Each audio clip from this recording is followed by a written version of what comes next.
ہم نے رب کے حکموں کو توڑا، ہم نے پرواہ ہی نہیں کی۔ ہم سمجھے دنیا میں آئے ہیں تو ہماری دنیا ہے، آوارہ ہوں، خواہشات نفس کے مطابق زندگی گزاریں، آنکھیں بے حیائی میں لگی رہیں، سوچیں آوارگی میں لگی رہیں، کان نغمے سنتے رہے، زبان جھوٹ بکتی رہی، ظلم و جبر کا بازار گرم رکھا، عصمتیں عزتیں پامال کرتا رہا، لوگوں کا مال لوٹتا رہا، حق غصب کرتا رہا، کلیجے اور دل چیرتا رہا، لوگوں کو زخمی کرتا رہا، لوگوں کے جذبات سے کھیلتا رہا، پرواہ ہی نہیں کی کہ یہ دنیا ہے، امتحان گاہ ہے، چند دنوں کے لیے آئے ہیں، اللہ کے حضور پیش ہونا ہے، عملوں کا حساب ہونا ہے۔ اب جب وہ دیکھیں گے کہ ہمارے ساتھ کیا ہونے والا ہے تو ان کے چہرے پہلے بگڑ جائیں گے۔ کیوں؟ وہ گمان کریں گے کہ ان کی ریڑھ کی ہڈی توڑ دی جائے گی، ایسے عذاب آئیں گے جس طرح کسی کی ریڑھ کی ہڈی ٹوٹ جائے تو اس کا چہرہ شگفتہ گلاب تو نہیں ہوتا، اس کا چہرہ جو ہے وہ تو کس قدر مرجھایا ہوا ہوتا ہے۔ تو اللہ ارشاد فرماتا ہے اس طرح ان کے چہرے ہوں گے۔ ابھی عذاب آیا نہیں ہے لیکن چہرے پہلے اترے ہوئے ہوں گے، اور جب عذاب کی بھٹی میں ڈالے جائیں گے، اللہ اکبر، اور وہ سخت عذاب، حضور نے جبریل امین سے پوچھا مجھے جہنم کے عذابوں کا ذکر سناؤ۔ عرض کی حضور سب سے ہلکے عذاب کی کہانی سناتا ہوں، اور وہ یہ کہ جہنمی کے پاؤں میں آگ کا جوتا رکھا جائے گا، باقی پورا بدن اس کا سلامت ہوگا۔ یہ سب سے ہلکے عذاب کی کیفیت ہے۔ اب پاؤں میں آگ کا جوتا ہوگا، حدت، گرمی، شدت اتنی ہوگی کہ دماغ پگھل کے ناک اور کانوں کے راستے سے باہر آ جائے گا۔ پاؤں میں رکھے ہوئے جوتے کی گرمی دماغ کو ایسے چڑھے گی کہ وہ پگھل جائے گا اور ناک اور کانوں کے راستے سے باہر آ جائے گا۔ تو اللہ کے عذاب کے خوف سے چہرے بگڑ جائیں گے، حالت سلامت نہیں رہے گی۔ یہ بات ذہن میں رکھیں کہ اللہ جس کو جہنم میں ڈالے گا اس کو اس صورت میں نہیں ڈالے گا، یہ محمدی صورت ہے، یہ شکل اس کی چھین لی جائے گی اور اس کی شکل بڑی کر دی جائے گی۔ اس کا ایک ایک دانت احد پہاڑ جتنا ہوگا۔ احد پہاڑ کا پھیلاؤ 15 کلومیٹر پہ ہے، 15 کلومیٹر کا ایک دانت، اور 32 دانت کتنے ہوں گے تو منہ کتنا بڑا ہوگا۔ اس کو اتنا بڑا اس لیے کیا جائے گا تاکہ وہ عذاب کی تکلیف زیادہ سہے۔ 70 گز موٹی کھال ہوگی، اور کھال جل جائے گی تو اللہ قرآن میں فرماتا ہے ہم نئی کھال دے دیں گے تاکہ عذاب کی تکلیف اس کو گوارا کرنی پڑے۔ پھر چیخے گا، چلائے گا، ہائے مجھے پانی دو، پانی دو، پیاس کی شدت ہے۔ 70 سال تک تو اس کی کوئی آواز ہی نہیں سنے گا۔ 70 سال کے بعد داروغہ جہنم چیخ کر کہے گا کیا مانگتا ہے؟ وہ بولے گا مجھے پانی چاہیے۔ کہا جائے گا تو بے بھی ملتا ہے پانی۔ پھر داروغہ جہنم اسے پانی دے گا، کوکا کولا کی بوتل دے گا یا پیپسی تھما دے گا یا منرل واٹر کی بوتل دے گا؟ نہیں، قرآن بتاتا ہے اسے مائے حمیم دیا جائے گا، کھولتا ہوا پانی، اور وہ اتنا گرم ہوگا جب پینے کے لیے چہرے کے قریب کرے گا اس سے اٹھتی ہوئی بھاپ کی وجہ سے چہرے کی کھال ادھڑ کے اس کے اندر گر پڑے گی، لیکن اس کے باوجود اس کو پینا پڑے گا۔ اللہ فرماتا ہے یہ دنیا ہی سب کچھ نہیں ہے، سمجھ لیا یہی سب کچھ ہے، آخرت کو بھول گئے، صبح اٹھے کام پہ چلے گئے، شام آئے آوارگی میں چلے گئے، صدائیں آتی رہی حی علی الصلاۃ حی علی الفلاح، کوئی پرواہ نہیں کی، نہ پیشانیوں نے سجدے کیے، نہ سوچوں میں پاکیزگی آئی، زندگی یوں گزار کے چلے گئے۔ ایسے نہیں، کہا ایک وہ ہوں گے جن کے چہرے شگفتہ گلاب ہوں گے، ایک وہ ہوں گے جن کے چہرے بگڑے ہوئے ہوں گے۔ اللہ اکبر، کلا اذا بلغت التراقی، یہ تو قیامت کا منظر ہے نا، قیامت سے قبل بھی ایک منظر ہے، اللہ اس منظر کو بھی بیان کر رہا ہے، کلا اذا بلغت التراقی، ہاں جب جان گلے کو پہنچ جائے گی۔ اے انسان تیرے اوپر وہ گھڑی بھی آنے والی ہے، وہ وقت بھی آنے والا ہے جب سانس اس ہنسلی میں اٹک جائے گا، جب سینے سے بھی سانس اوپر چلی گئی، اب ڈاکٹر بھی لا علاج قرار دے رہے ہیں کہ اب علاج نہیں رہا ہے، جان بس اب نکلنا چاہ رہی ہے، اور کہا جائے گا کوئی جھاڑ پھونک والا بلاؤ۔ اب ڈاکٹروں نے تو جواب دے دیا، اب سانس اٹک گئی گلے میں، چند لمحوں کی مہمان ہے۔ اب ڈاکٹروں نے کہا اب ہماری جانب سے لا علاج ہو گیا، اب لے جاؤ اس کو گھر، یا وینٹیلیٹر پہ ڈال دیتے ہیں اس کو، بس اب ہماری جانب سے کوئی اس کا علاج نہیں ہے. اب گھر والے روتے ہیں, کہتے ہیں کوئی جھاڑ پھونک والا لاؤ, کوئی دم والا لاؤ, شاید وہ کوئی دم کرے تو اس کی جان میں جان آ جائے. ڈاکٹروں نے تو لا علاج قرار دے دیا. وَظَنَّ عَنَّهُ الْفِرَاقِ. اللہ فرماتا ہے یہ تو جھاڑ پھونک والے کو ڈھونڈ رہے ہیں, لیکن جس کی سانس یہاں اٹکی ہے وہ سمجھ گیا ہے اب موت آ گئی ہے.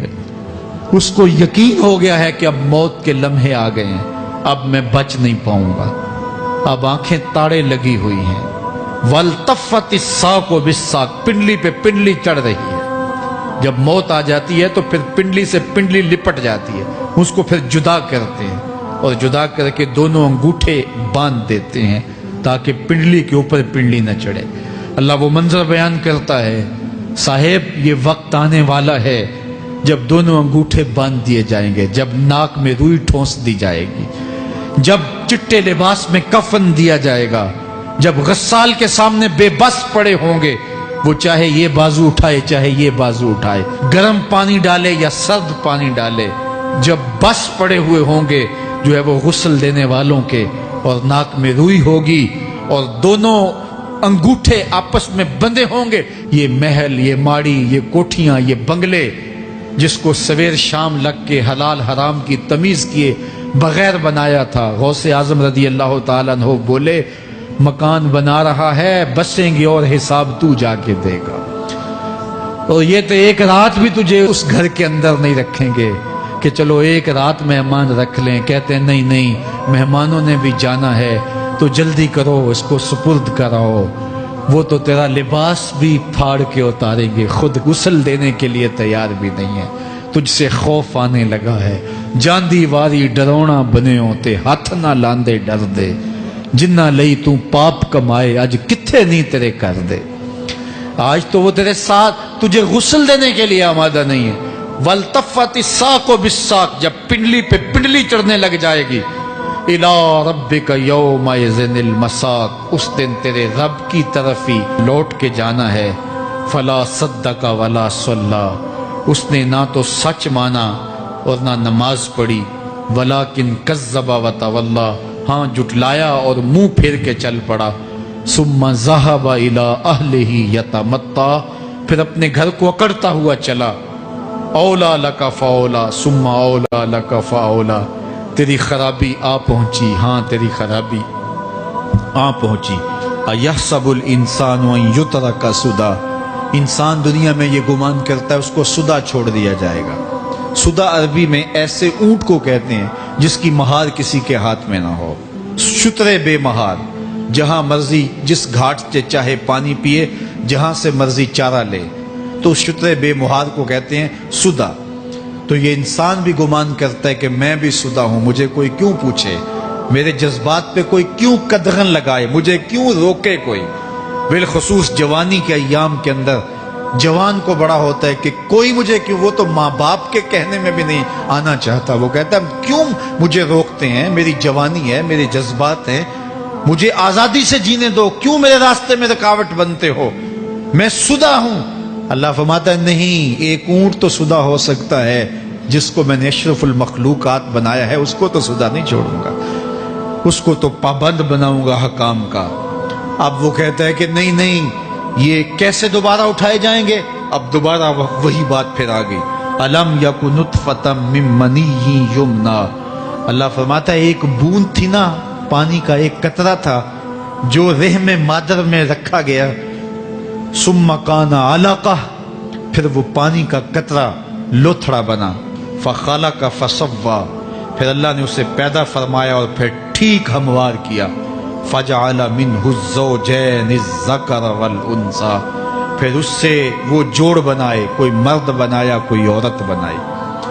کہا اب غور کر, اب تیری آنکھیں دیکھتی ہیں, بجلیاں چمکتی ہیں, تیری زبان کا طوطی بولتا ہے, لوگ اشش کرتے ہیں تیری گفتگو پہ, تیری گفتار پہ صدقے جاتے ہیں, تیرے لہجے کے جمال کو دیکھتے ہیں, تیرے سینے کا زور, تیرے پنجوں کی طاقت, تیری دماغ کی تیزیاں اور تیری سوچوں کے اجالے, تیری زوردار ٹانگیں, تیرے کڑیل بازو اور تیری چوڑی چھاتی اور تیرے گلاب کی پتیوں جیسے ہونٹ، اے انسان یہ سب کچھ کہاں تراشا گیا؟ ماں کے رحم میں، اس تاریکی میں جو 3 پردوں میں تھی۔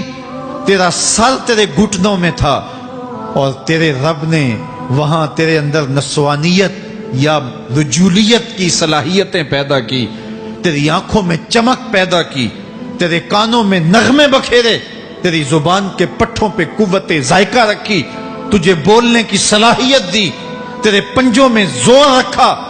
آج تو مفتی شہر ہے، آج تو علامۃ الدہر ہے، آج تو قاضی القضات ہے، آج تو منسٹر ہے، آج تو وزیر اعظم ہے، آج تو پہلوان ہے، آج تو شہزادہ ہے، آج تو بادشاہ ہے، آج تو زوراور ہے۔ آج تیری طاقت کے کیا کہنے؟ آج شیروں کو تو نچا لیتا ہے، ہاتھیوں کو تو بٹھا لیتا ہے، آج تو بڑا زوراور گھڑ سوار ہے۔ آج تیری طاقت کے کیا کہنے؟ تو کشتی کرتا ہے، زمانہ دیکھنے آتا ہے۔ آج تیری طاقت کے شوہرے ہیں، تیری عظمت کے تنتنے ہیں، لیکن انسان تو ایک ناپاک قطرہ تھا اور رحم مادر میں تھا۔ تیرے اندر یہ رنگ کس نے بھرے؟ تیرے کانوں میں نغمے کس نے رکھے؟ تجھے دماغ کی قوتیں کس نے دی؟ زبان کو بولنا کس نے سکھایا؟ آنکھوں میں توانائیاں کس نے رکھی؟ تیری زبان کا طوطی بولتا ہے، یہ سلیقے کس نے دیے؟ پھر اللہ فرمایا، کتنا زوردار بیان ہے، الیس ذالک بقادر علی ان یحیی الموتى، جو ماں کے پیٹ میں ایک نطفے کو ایک خوبصورت انسان بنا سکتا ہے، ہڈیوں کو جوڑ کے دوبارہ انسان نہیں بنا سکتا؟ کیا وہ دوبارہ تجھے کھڑا نہیں کر سکتا اپنے سامنے پیش ہونے کے لیے، جس کے حکموں کو تو نے توڑا ہے، جس کے فرامین کا تو نے مذاق اڑایا ہے؟ کیا وہ اتنا ہی بے بس ہے کہ اپنے حضور تجھے جو ہے وہ کھڑا ہی نہیں کر سکتا ہے؟ جس رب نے تجھے ماں کے شکم میں شکل دی، حضرت شیخ فرید الدین عطار بولتے ہیں، سانے کستی سلاتی می شود، ایسا کاریگر ہے مٹی سے بادشاہ بنا ڈالتا ہے۔ اس نے مٹی سے دارا و سکندر بنائے، اس نے مٹی سے جو ہے وہ رستم و سہراب بنائے، اس نے مٹی سے کیا کیا بنا دیا جو مٹی سے بادشاہ بنا سکتا ہے، جو نطفہ رحم مادر سے جو ہے وہ شکل اور صورت اور رنگ اور جمال بنا دیتا ہے۔ تیری صورت نکھرتی ہے، تیرے ہونٹ گلابی ہیں اور تیری نرگسی آنکھیں ہیں، تیرے ریشمی بال ہیں اور تیری خوبصورت رنگت ہے، تو چال چلتا ہے تو لگتا ہے قیامت چل رہی ہے، تیرا قد رانا جو ہے وہ صنوبر کو شرماتا ہے، تیری گفتار کے تنتنے ہیں۔ جس نے اتنی خوبصورت شکل ماں کے رحم میں بنائی، کیا وہ ہڈیوں کو جوڑ کے دوبارہ انسان نہیں بنا سکتا؟ وہ دوبارہ انسان بنائے گا اور پھر تجھے اپنے حضور کھڑا کرے گا۔ اور ایک حدیث میں آتا ہے، اللہ بندے کو اپنے حضور کھڑا کرنے کے بعد اپنے سامنے سے ہٹنے نہیں دے گا جب تک 5 سوال نہیں پوچھ لے گا۔ ان عمرہ ہی فیما افنا ہو، اس کی عمر کے بارے میں پوچھے گا، کہاں ضائع کی؟ میں نے تجھے زندگی دی، 60 سال 70 سال 40 سال 50 سال، اس زندگی کو کہاں گزار کے آیا ہے؟ ان شباب ہی فیما ابلا ہو، اس کی جوانی کے بارے میں پوچھا جائے گا، جوانی کہاں گزار کے آیا ہے؟ مجنو تو نہیں بنا رہا، خواہشات کا اسیر تو نہیں ہو گیا، دیوانوں کی طرح زندگی تو نہیں گزار کے آ گیا؟ تیری جوانی کسی چوک میں تو نہیں گزری، تیری جوانی آوارگی میں تو نہیں گزری، ساری رات سوشل میڈیا کے اوپر گندگی اور غلاستیں تو نہیں دیکھتا رہا؟ تیری زندگی گزری کہاں ہے؟ تیری جوانی گزری کہاں ہے؟ اگر کوئی جواب نہ ہوا تو پھر کیا جواب دے گا؟ اور وہ کتنا خوش نصیب ہوگا جو کہے گا، مالک میری جوانی سجدوں میں گزری، میری جوانی قیام میں گزری، میری جوانی رکوع میں گزری۔ میرے حضور فرماتے ہیں، سبعۃ یظلھم اللہ فی ظلہ یوم لا ظل الا ظلہ، 7 اشخاص ایسے ہیں قیامت کے دن جب کوئی سایہ نہیں ہوگا، اللہ ان 7 کو اپنے عرش کا سایہ دے گا۔ ان میں سے دوسرا شخص میرے حضور نے بیان فرمایا، وشاب نشأ فی عبادت اللہ، وہ جوان جس کی جوانی اللہ کی عبادت میں گزری۔ جوانوں، اپنی زندگی کو مالک کی دہلیز پہ لے آؤ، جوانی وہی ہے جو مالک کی چوکھٹ پہ گزرے. اپنے دل کا تعلق جوڑو. عشق کرنا ہے تو پھر آمنہ کے لال سے کرو. محبت کا رشتہ ان سے جوڑو. تعلق کا ربط ان سے قائم کرو. جوانی کو دین کی راہ پہ ڈالو. اللہ اکبر. سنو میرے حضور کا فرمان, انا حبیب اللہ, میں اللہ کا حبیب ہوں. پھر فرمایا الشاب التائب حبیب اللہ, جو جوان جوانی میں توبہ کرے وہ بھی اللہ کا حبیب ہے. آؤ اللہ کے حبیب بن جاؤ, اللہ کے حبیب بن جاؤ, اللہ کے حبیب بن جاؤ, اللہ کے محبوب بن جاؤ.